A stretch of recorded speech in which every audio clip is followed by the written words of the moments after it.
Welcome students to our YouTube channel. In this video lecture, we are going to start combustion, flame and fuel chapter. Students combustion means होता है अगर आप कोई भी चीज़ को oxygen के प्रेजेंट में जलाते हैं तो उसको combustion बोलते हैं. फ्लेम मतलब जो उसमें से लौ निकलती है उसको फ्लेम बोलते हैं. फ्यूल मतलब ऐसा कोई भी सब्सटेंस जो आपको एनर्जी प्रोवाइड करता है, जैसे डीजल पेट्रोल आप यूज़ करते हैं अपने व्हीकल्स में, अपने वाहनों में, तो उसमें स्टूडेंट्स वो चलने लगता है. इसी तरह से आप अपने घर में एलपीजी गैस सिलेंडर को यूज़ करते हैं तो उससे आपको एनर्जी मिलती है और आप उससे खाना पकाते हैं. We use different kind of fuel for various purposes at home, in industry and for running automobiles. हम अलग अलग तरीके की फ्यूल अलग अलग पर्पस, अलग अलग उद्देश्य के यूज़ करते हैं. अपने घर पर हम एलपीजी गैस को यूज़ करते हैं और इंडस्ट्रीज़ में अलग अलग डीजल पेट्रोल और अलग अलग तरीके के केरोसिन ऑयल यूज़ किए जाते हैं. फॉर रनिंग ऑटोमोबाइल्स हम सीएनजी पेट्रोल डीजल का यूज़ करते हैं ऑटोमोबाइल्स किसी व्हीकल्स को रन करने के लिए. We need energy to get all our needs. हमको एनर्जी चाहिए होती है अपनी सारी ज़रूरतों को पूरा करने के लिए. For example for cooking food, जैसे खाना बनाने के लिए. जनरेटिंग इलेक्ट्रिसिटी प्रोड्यूस करने के लिए हम जनरेटर में अगर डीजल डालेंगे तो वो चलेगा. ट्रांसपोर्टेशन, हमें एक जगह से दूसरी जगह अगर ट्रांसपोर्टेशन यूज़ करना है तो उसके लिए एनर्जी चाहिए. लॉन्चिंग स्पेस सैटेलाइट रॉकेट, हमें रॉकेट हम जो लॉन्च करते हैं उसके लिए हमें बहुत सारी ज़्यादा अमाउंट में एनर्जी की रिक्वायरमेंट होती है. Of the various ways in which we obtain energy, बहुत सारे तरीके से हमें एनर्जी प्राप्त होती है. The most common is by burning substance like coal, wood, petrol, diesel, kerosene, LPG and natural gas. जो मोस्ट कॉमन तरीके हैं, जो सबसे ज़्यादा यूज़ किए जाते हैं एनर्जी को प्राप्त करने के लिए तरीके, वो हम एनर्जी को प्राप्त करने के लिए कोयला को यूज़ करते हैं, लकड़ी को यूज़ करते हैं, पेट्रोल को यूज़ करते हैं, डीजल को यूज़ करते हैं, केरोसिन को यूज़ करते हैं और एलपीजी गैस जो सिलेंडर में आप गैस यूज़ करते हैं वो एलपीजी गैस को यूज़ करते हैं. And natural gas CNG gas जो आप यूज़ करते हैं व्हीकल्स में. All the substance are known by a common name as fuel. इन सब सब्सटेंसेस को हम एक कॉमन नाम से जानते हैं जिसका नाम है फ्यूल, क्योंकि इन्हें यूज़ करके हमें एनर्जी प्राप्त होती है. And are the conventional source of energy. और ये हमें कन्वेंशनल सोर्स ऑफ एनर्जी का मतलब होता है स्टूडेंट्स जो हमें आसानी से इजीली अवेलेबल होते जाते हैं. In this chapter we will study about combustion, flame and fuel. इस चैप्टर में हम कम्बशन के बारे में, फ्यूल के बारे में, फ्लेम के बारे में जानेंगे. तो फर्स्ट टॉपिक इज कम्बशन. तो स्टूडेंट्स कम्बशन होता है the process of burning a substance in the presence of oxygen is called combustion. किसी भी चीज़ को हम जलाते हैं, किसी भी सब्सटेंस को हम जलाते हैं तो प्रोसेस जो होती है, जो जलाने की प्रक्रिया होती है ऑक्सीजन की प्रेजेंस पे, उसको आप कम्बशन बोलते हैं. When a substance Burns it gives off heat and light in most cases and sometimes sound also. जब भी आप किसी सब्सटेंस को जलाते हैं तो वो हीट और लाइट को प्रोड्यूस करता है और कभी कभी तो आवाज़ भी प्रोड्यूस करता है. फॉर एग्जांपल आप अगर कोई पटाखे को चलाते हैं, क्रैकर को यूज़ करते हैं, तो उसके साथ हीट और लाइट तो प्रोड्यूस होती है, उसके साथ में उससे आवाज़ भी प्रोड्यूस होती है, मीन्स साउंड भी प्रोड्यूस होती है. Combustion is a chemical change. Combustion जो होता है केमिकल चेंज होता है. इसमें क्या होता है, केमिकली सब्सटेंस का ट्रांसफॉर्मेशन होता है. फॉर एग्जाम्पल आप मोमबत्ती जलाते हैं तो मोमबत्ती स्टूडेंट्स स्टार्टिंग में मोमबत्ती पूरी मोम से बनी हुई होती है, लास्ट में जाके वो पूरी खत्म हो जाती है. तो एक केमिकल चेंज होता है. केमिकल चेंज वो चेंज होते हैं जो स्टार्टिंग में वो सब्सटेंस यूज़ कर रहे हैं, लास्ट में हमें वो सब्सटेंस नहीं मिलता है. In this type of chemical सब change oxygen in added and into the substance getting burned. Chemical change के अंदर क्या होता है, अगर हम किसी चीज़ को जला रहे हैं तो वो सब्सटेंस पूरी तरह से बंद हो जाता है, हमें पूरी तरह से जला हुआ मिलता है. The addition of oxygen is also called oxidation. अगर हम किसी भी चीज़ में ऑक्सीजन का एडिशन कर रहे हैं तो उसको ऑक्सीडेशन बोलते हैं. या फिर कोई भी चीज़ ऑक्सीजन की प्रेजेंस में जलाई जा रही है तो उसको आप ऑक्सीडेशन भी बोलेंगे. Thus we can say that combustion is chemically oxidation. तो आप कह सकते हैं कम्बशन का मतलब ही ऑक्सीजन की प्रेजेंस में जलाना होता है, तो आप कह सकते हैं केमिकली ऑक्सीडेशन को आप कम्बशन बोलते हैं. We can not get back original substance after combustion. Combustion के बाद फॉर एग्जाम्पल आपने अगर कागज़ जला दिया तो आप उसको गेट बैक नहीं कर सकते, किसी भी प्रोसेस के द्वारा आप कागज़ को प्राप्त नहीं कर सकते. तो इसमें लिखा भी हुआ है आप बैक ओरिजिनल सब्सटेंस को आफ्टर कम्बशन, किसी भी चीज़ को जलाने के बाद उसको ओरिजिनली हम गेट बैक नहीं कर सकते, प्राप्त नहीं कर सकते. Burning of a substance is called combustion. किसी भी चीज़ को जलाने की प्रोसेस को आप कम्बशन बोलते हैं. When you light a match stick, जब भी आप माचिस को जलाते हैं, the combustion of phosphorus at the tip takes place which then burns the match stick. तो जो माचिस की तीली के ऊपर ब्लैक मटेरियल होता है उसको फॉस्फोरस जो होता है वो माचिस से स्ट्राइक करता है और उस चल जाता है. When you light a candle, जब आप कैंडल को जलाते हैं, the combustion of wax begin and when you burn a paper. जब मोमबत्ती को जलाते हैं, मोम को जलाते हैं तो स्टूडेंट्स उसका कम्बशन शुरू हो जाता है मोम का. और जब आप बर्निंग पेपर, जब आप पेपर को जलाते हैं तो combustion of paper takes place. तो कम्बशन होता है पेपर का. Combustion and non combustible substance. Combustible और नॉन कम्बस्टेबल सब्सटेंस कौन से होते हैं students, depending on whether substance burn in the presence of oxygen और not. They are classified into combustible and non combustible substance. जो substance oxygen की presence में जलते हैं और जो सब्सटेंस ऑक्सीजन की प्रेजेंस में नहीं जलते हैं, उनके बेसिस पे हम दो टाइप से चीज़ों को बांटा गया. एक कम्बस्टेबल सब्सटेंस और दूसरा होता है नॉन कम्बस्टेबल सब्सटेंस. ऐसे सब्सटेंस जो ऑक्सीजन की प्रेजेंस में जलते हैं. देखते हैं कम्बस्टेबल सब्सटेंस क्या होते हैं. Substance that catch fire easily in presence of oxygen from air is called combustible substance. ऐसे सबस्टेंस जो फायर को इजीली कैच कर लेते हैं, मतलब उसमें जल्दी से आग लग जाती है, तुरंत से आग लग जाती है ऑक्सीजन की प्रेजेंस में, उसको आप बोलते हैं कंबस्टेबल सबस्टेंस। और वहीं combustible substance are mostly made of hydrocarbons that are made of hydrogen and carbon. तो बहुत सारे कंबस्टेबल सबस्टेंस जो होते हैं वो हाइड्रोजन और कार्बन से मिलकर बने होते हैं, इसलिए आप बोल सकते हैं ये हाइड्रोकार्बन से मिलकर बने होते हैं। Thus when these substance are वन, इसलिए उन सबस्टेंस को जलाया जाता है तो कार्बन डाइऑक्साइड और वाटर प्रोड्यूस होता है। तो उसमें से कार्बन डाइऑक्साइड और वाटर का प्रोडक्शन होता है, फॉर्म एज ए प्रोडक्ट की तरह फॉर्मेशन होता है उनका। And heat and light are release by product, और उसमें से हीट और लाइट भी प्रोड्यूस होती है। फॉर एग्जाम्पल वुड, पेपर, कोयल, coal, coke, hydrogen, liquefied petroleum, natural gas, petrol, kerosene, diesel and alcohol catch fire easily and hence are called combustible substance. ये आपको जो नाम दे रखे हैं, जैसे लकड़ी है, लकड़ी आसानी से फायर को कैच कर लेती है, पेपर आसानी से जल जाता है, कोयला भी आसानी से जल जाता है, कोक भी आसानी से जल जाता है, हाइड्रोजन जो गैस होती है वो भी इजीली फायर को कैच कर लेती है, लिक्विफाइड पेट्रोलियम जो आप एलपीजी के सिलेंडर में घर में यूज करते हैं वो भी आसानी से जल जाती है, इसलिए और एलपीजी गैस के अलावा नेचुरल गैस भी आसानी से फायर कैच कर लेती है, पेट्रोल भी आसानी से जल जाती है, केरोसिन मिट्टी का तेल भी आसानी से जल जाता है, डीजल और अल्कोहल आसानी से फायर कैच कर लेते हैं, इजीली आसानी से जल जाते हैं, इसलिए इनको कंबस्टेबल सबस्टेंसेस कहा गया है। इन सब चीज़ों को कंबस्टेबल सबस्टेंस कहा जाता है क्योंकि आसानी से फायर को कैच कर लेते हैं। Next non combustible substance, substance which do not burn और catch fire easily in the presence of air are called non combustible substance. ऐसी चीज़ें जो फायर को इजीली ऑक्सीजन की प्रेजेंस में फायर को कैच नहीं करती है आसानी से, उसको आप बोलते हैं non combustible substance.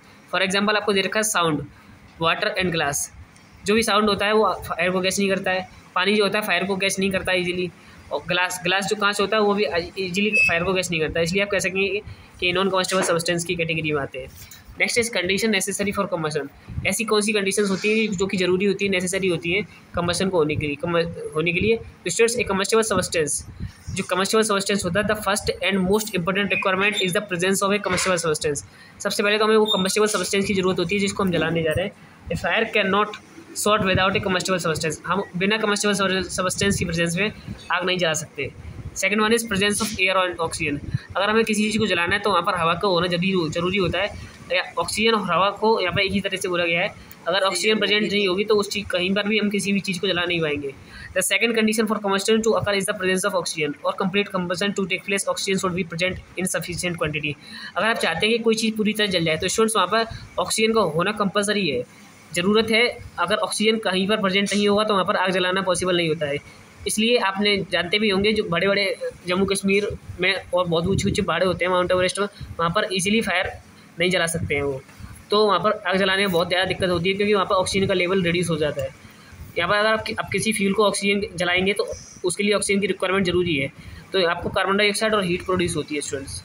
In limited supply of oxygen, अगर आपको लिमिटेड सप्लाई मिलती है ऑक्सीजन की तो combustion of fuel leads to the formation of carbon monoxide. अगर बहुत कम ऑक्सीजन की सप्लाई मिल रही है, अगर आप किसी चीज़ को जला रहे हैं तो वहाँ पर कार्बन मोनोऑक्साइड गैस प्रोड्यूस होती है। अगर आप प्रॉपर सफिशिएंट मतलब जितनी ज़रूरत है ऑक्सीजन की उतनी ऑक्सीजन मिल रही है किसी चीज़ को जलाने पर तो आपको कार्बन डाइऑक्साइड गैस मिलेगी। अगर आप कम सप्लाई मिल रही है ऑक्सीजन की जलाने पर, अब किसी भी चीज़ को जला रहे हैं और ऑक्सीजन की सप्लाई वहाँ पर कम है तो वहाँ पर कार्बन मोनोऑक्साइड गैस प्रोड्यूस होती है। कार्बन मोनोऑक्साइड स्टूडेंट्स बहुत जहरीली गैस होती है जो कि इंसान को बिना किसी महसूस होने कोई कुछ भी महसूस नहीं होता हमें, और ऊपर इंसान की डेथ हो जाती है इस कार्बन मोनोऑक्साइड गैस, इसलिए बहुत जहरीली गैस होती है। उसके बाद आता है students attainment of ignition temperature. Ignition temperature ऐसा टेम्परेचर होता है, वो देखते हैं अगर किसी चीज़ को जलाने के लिए हमें उसके इग्निशन टेम्परेचर तक उसको पहुँचाना होता है। A substance start to burn only after it has attained a carbon minimum temperature. तो अगर कोई चीज़ हमें जलाना है तो उसको एक मिनिमम टेम्परेचर को अटेंड करना पड़ेगा। The temperature at which the particular substance Burns in the presence of air is called ignition temperature. ऐसा टेम्परेचर जहाँ पर कोई भी सबस्टेंस या कोई भी चीज़ जलना शुरू कर दे ऑक्सीजन की प्रेजेंस में, एयर की प्रेजेंस में, तो उसको आप बोलते हैं उसका इग्निशन टेम्परेचर, वो उसका इग्निशन टेम्परेचर होता है। A substance can not catch fire if the temperature is lower than it's ignition temperature. कोई भी सबस्टेंस को हम जला नहीं सकते हैं अगर उसका टेम्परेचर इग्निशन टेम्परेचर से कम होता है। तो students, A substance can not catch fire if the temperature is lower than it's ignition temperature. अगर किसी भी चीज़ का टेम्परेचर इग्निशन टेम्परेचर से कम होता है तो वो फायर कैच नहीं कर पाएगा और उस सब्सटेंस को हम जला नहीं सकते। Substance such as alcohol, petrol, LPG and nylon fibre catch fire very easily. ये सब्सटेंस जो एल्कोहल होता है, पेट्रोल होता है, एलपीजी और नाइलॉन फाइबर जो होते हैं वो आसानी से फायर कैच कर लेते हैं। जैसे because the substance have low ignition temperature, जो चीज़ें आसानी से फायर को कैच कर लेती है उसका टेम्परेचर, इग्निशन टेम्परेचर जो होता है लो होता है, कम होता है। सच सब्सटेंस कॉल्ड इनफ्लेमेबल सब्सटेंस, और जिसका इग्निशन टेम्परेचर कम होता है उसको इनफ्लेमेबल सब्सटेंस भी बोलते हैं। Special care needs to be taken while storing और ट्रांसपोर्टिंग इनफ्लेमेबल सब्सटेंस, इसलिए स्टोरिंग करने के लिए, ट्रांसपोर्टेशन करने के लिए स्पेशल केयर हमें यूज़ करना पड़ता है। अगर हमने बाइक में पेट्रोल डलाई तो उसको, अगर उसको ढक्कन को क्लोज नहीं करेंगे, लेड को क्लोज नहीं करेंगे तो पेट्रोल सारी इवेपोरेट हो जाएगी, निकल जाएगी उसमें से।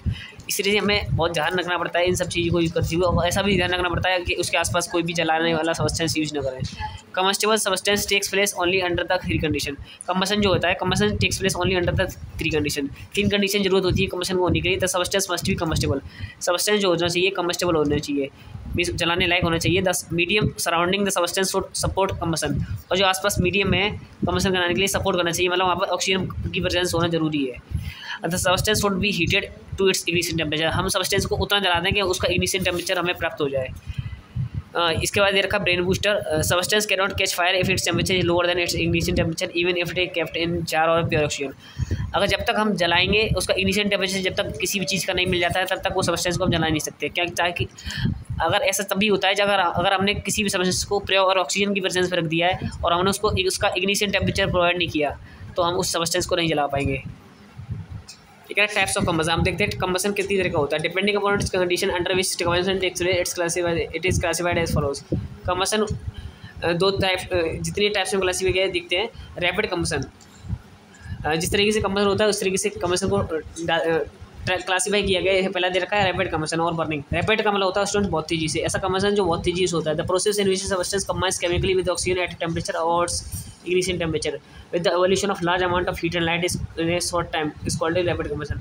ऐसा कम्बसन स्टूडेंट्स जिसमें आसानी से इग्निशन टेम्परेचर अटेन कर लेता है और इजीली ऑक्सीजन की प्रेजेंस में हम किसी चीज़ जलाते हैं और हीट और लाइट को प्रोड्यूस होता है स्टूडेंट्स, और बहुत कम टाइम में उसमें हीट और लाइट प्रोड्यूस होने लग जाती है, उसको हम बोलते हैं रैपिड कम्बसन, मतलब बहुत तेज़ी से होने वाला कम्बसन। और बर्निंग ऑफ हाइड्रोकार्बन फ्यूल जैसे एलपीजी, केरोसिन, पेट्रोल, ये आसानी से बहुत जल्दी फायर को कैच कर लेते हैं और इसमें से बहुत जल्दी हीट और लाइट प्रोड्यूस होने लगती है चलने के बाद में। तो स्टूडेंट्स इसको बोलते हैं रैपिड कम्बसन, ये एग्जांपल है। उसके बाद आता है कम्बसन ऑफ कार्बन। कार्बन का कम्बसन जब स्टूडेंट्स करते हैं तो कार्बन और charcoal burns in air to oxygen to give a carbon dioxide gas to produce heat and light. जब भी आप कार्बन को ऑक्सीजन की प्रेजेंस में चलाएंगे तो कम्बसन होता है स्टूडेंट्स उसका, और कार्बन डाइऑक्साइड और हीट और लाइट प्रोड्यूस होती है। इसी तरह से कम्बसन ऑफ मैग्नीशियम, जब भी आप मैग्नीशियम को जलाएंगे तो स्टूडेंट्स ऑक्सीजन की प्रेजेंस में मैग्नीशियम ऑक्साइड का फॉर्मेशन होगा और हीट और लाइट प्रोड्यूस होगी।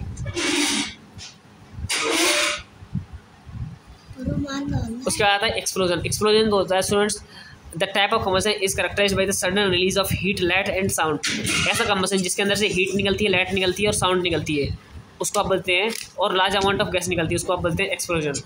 स्टूडेंट्स हीट, लाइट और साउंड जिसमें निकलती है, फॉर एग्जांपल आप किसी पटाखे को जलाते हैं, the bursting of crackers is an example of explosion. इसमें एग्जांपल भी आप दे रखा है, जब भी आप किसी पटाखे को जलाते हैं तो उसमें से हीट भी निकलती है, लाइट भी निकलती है और साउंड भी निकलती है, ये एक्सप्लोजन होता है। And explosion can also occur upon the application of pressure, ये इसके अंदर प्रेशर क्रिएट होता है, इसकी वजह से वो एक्सप्लोजन होता है स्टूडेंट्स। हीट, लाइट और साउंड तीनों को प्रोड्यूस करता है। उसके बाद में आता है spontaneous combustion. Spontaneous combustion students होता है some students catch fire on their own when they expose to air. ऐसे सब्सटेंस जिसको अगर आप हवा में रख देंगे तो उनके अंदर खुद ही फायर को कैच कर लेते हैं बिना किसी चीज़ को हम जलाए। Such type of combustion is called spontaneous combustion. तो स्टूडेंट्स उस टाइप का कम्बसन को आप बोलते हैं spontaneous combustion. For example students sodium and phosphorus burns spontaneously when expose to air. Sodium का अगर आप छोटा सा टुकड़ा भी हवा में निकाल कर रख देंगे या फिर पानी में डाल देंगे तो स्टूडेंट्स उसमें आग लग जाती है, बहुत जैसे बस्ट होता है, पटाखे से भी ज़्यादा तेज उसमें आवाज़ होती है। इसी तरह से फॉस्फोरस के साथ भी होता है। अगर आप उसको हवा में रख भी देंगे, इसलिए हम उसको केरोसिन में स्टोर करके रखते हैं, मिट्टी के तेल में हम उसको डुबो के रखते हैं ताकि उसमें अगर बाहर रख दिए तो उसमें तुरंत फायर कैच हो जाती है और बस्ट धमाका होता है। Forest fire also called the example of spontaneous combustion. जो फॉरेस्ट में फायर लग जाती है वो भी स्पॉन्टेनियस कम्बसन का एग्जांपल है। Combustion can be also classified as complete combustion और इनकम्प्लीट कम्बसन। कम्बसन को दो टाइप से भी क्लासीफाई किया गया है, एक तो कंप्लीट कम्बसन जहाँ पर पूरी तरह से चीज़ें जल जाती हैं, और इनकम्प्लीट कम्बसन मतलब वहाँ पर थोड़ा सा रेसिड्यू रह जाता है, मतलब थोड़ा सा वेस्ट मटेरियल रह जाता है। उसके बाद आता है पहला आता है complete combustion. Complete combustion of fuel takes place when sufficient amount of oxygen is available for the fuel to burn. जब sufficient amount of oxygen present होती है किसी भी चीज़ को जलाने के लिए ऐसे कम्बशन को आप बोलते हैं complete combustion. The fuel Burns completely result in the formation of carbon dioxide and water. Complete combustion जहाँ होता है, अगर आप कार्बन को ऑक्सीजन की प्रेजेंस में जलाएंगे तो कार्बन डाइऑक्साइड गैस और हीट और लाइट प्रोड्यूस होती है, एनर्जी प्रोड्यूस होती है, लाइट मतलब, तो उसको आप बोलते हैं कंप्लीट कम्बशन। इसी तरह से मीथेन को अगर आप ऑक्सीजन की प्रेजेंस में जलाएंगे तो कार्बन डाइऑक्साइड और वाटर प्रोड्यूस होता है।